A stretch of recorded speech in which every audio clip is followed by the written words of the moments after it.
All right, so we got a question in from Roy. Yep, good question. He's kind of wondering, basically what are the deliverables for a logo? How many pieces? Is it one? Is it three? Yeah. Is it a million? Yeah. There's some people out there that are just showing one, and then there's people like us that are gonna do.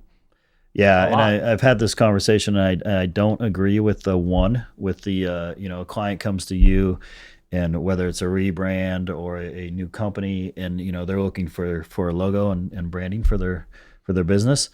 There are studios that will basically, behind the scenes, they go through the whole process. They do, whatever, 4 or 5 different designs, and they pick one and go to the client and go, hey, this is it. We're professionals. This is what we think your brand should be in your logo. Yep. I don't really agree with that. I feel like it's a back and forth process. Yeah.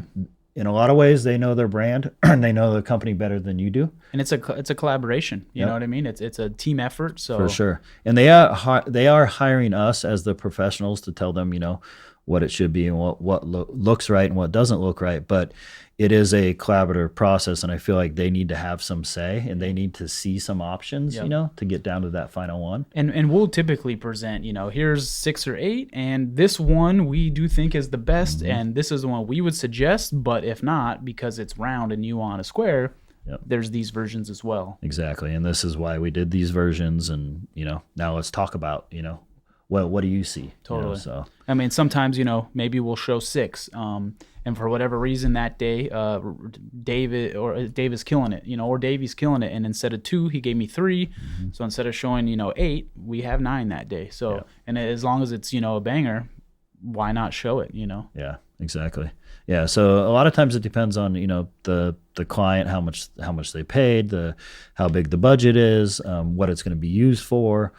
As well as timing, who's free, that week or that day. Yep. For instance, with the Do Tour that we were talking about today, the very first Do Tour event for Copper Mountain, we had never worked with them before.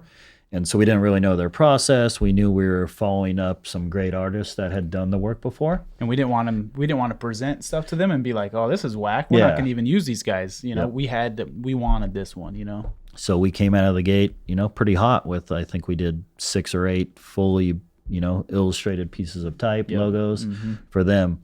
Where moving into the second event a year later, Long Beach, we knew what they wanted. We knew how that first event went, and we only showed 3.